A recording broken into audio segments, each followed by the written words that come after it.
So let's get more now on one of our top stories this evening. David Cameron has set out his opposition to suggestions by some Eurosceptic campaigners that the UK could have a similar relationship with the EU to Norway. Mr Cameron told the Commons that such an agreement would not cut immigration. The Prime Minister is in Iceland, where he'll discuss his plans to renegotiate Britain's EU membership. Let's talk about this now. We're joined now by UKIP MP for Clacton, Douglas Carswell. He's in our Westminster studio. I'm also joined here in the studio by Lucy Thomas, Deputy Director of Britain Stronger in Europe. Douglas, first to you. The Prime Minister, as you know, has argued that a Norway-type relationship with the European Union actually could cost us hundreds of millions of pounds in lost trade, and it won't cut immigration. He's absolutely right. Of course we shouldn't be like Norway. Norway has a terrible deal with the EU, almost as bad as the relationship that we have with the EU. They have to sign up to a lot of regulations they have very little say in. We have to sign up to all those regulations with very little say in. And like us, they have very little control over their borders. So Nigel Farage, your leader, was wrong then when he says Norway thrives outside the EU because it saves on membership fees and red tape. They've got a better deal than we've got, but it's not a good deal.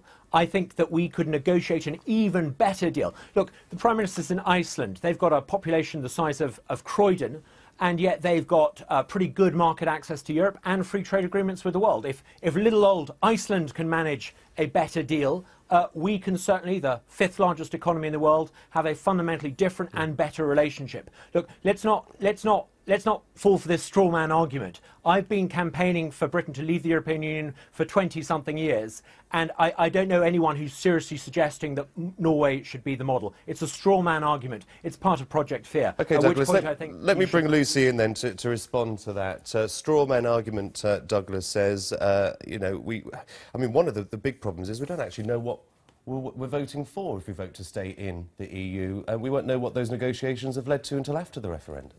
What we do know are all the overwhelming benefits of 40 years of membership of the EU, being part of the world's largest market with 500 million consumers.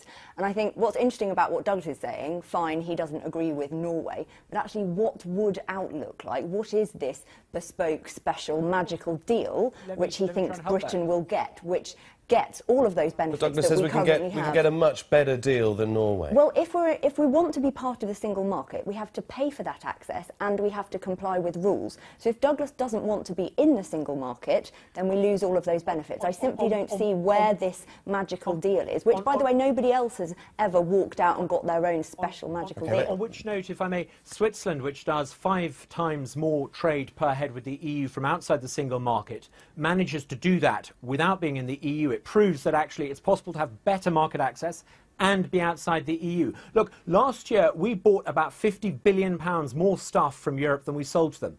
That gives lie to the idea that the European Union is going to put restrictive barriers on cross-channel trade from which it is the principal beneficiary. We can leave the European Union and have better market access. So you're saying you'd like to be like Switzerland? Well, our financial services sector would no longer benefit from the single financial passport.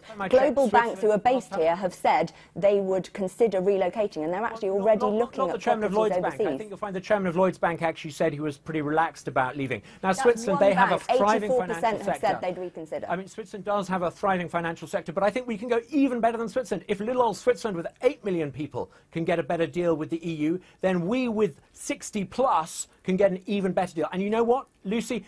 Outside the European Union, we can have free trade agreements with China and countries where the growth is. That's actually, the Chinese Premier was here this week and said he values our membership of the EU. I'm not sure we have the clout of negotiating a free trade deal on our own with 65 million people compared to 500 million people in the EU. We would get a better deal as part of Europe than Iceland. Iceland, with 300,000 people, the size of Croydon, has a free trade agreement with China, and I think that gives lie to the idea that in order to trade, you need to be part of a big trade bloc. Trade happens when a seller and a buyer find each other mutual advantage to buy and to sell. Now, you don't need to be part of a trade bloc. If that was the case, then how come Iceland with the population of 300,000 people now has a free trade agreement with China with a population of 1.4. On what terms, though? What kind of a deal would we get negotiating on our own? The Swiss free trade deal with China, it took 10 years for the Chinese market to open up to Swiss goods, and the Swiss had to open up their market immediately to Chinese goods. So it's a one-sided deal. Are you saying we're going to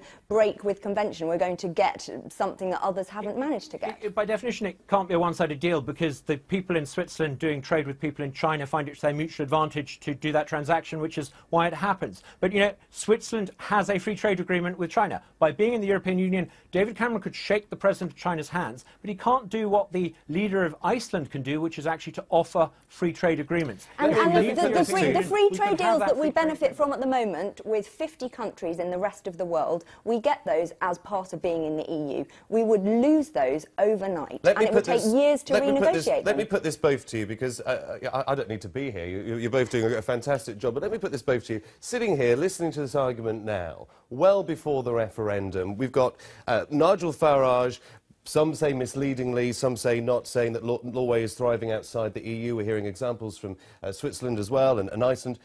Does this not present a case for the referendum actually to be brought forward?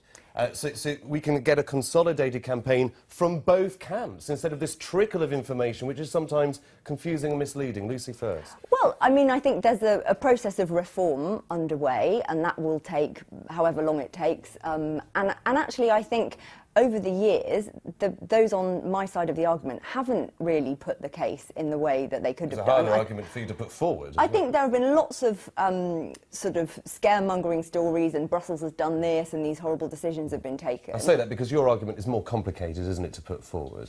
Yeah, and I think, you know, we do have to explain what the benefits are in very simple terms, what it means to people in their back pocket, what our investment of £350 per family per year to explain that. Yeah, and what that means. But I think you're absolutely right. There is a danger that if it goes on too long, then people will get bored of it. Douglas, would you like the referendum brought forward, or would you prefer a bit more time for a consolidated, considered argument?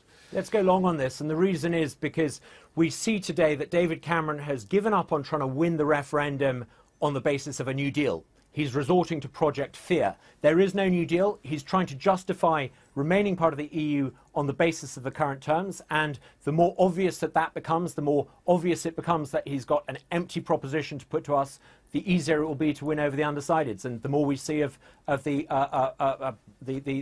other side arguing its points, I think that the stronger our chances of defeating them become. OK, we've got to leave it there. Douglas Carswell for UKIP and also Lucy Thomas from Britain Stronger in Europe. Thank you very much for your time this evening.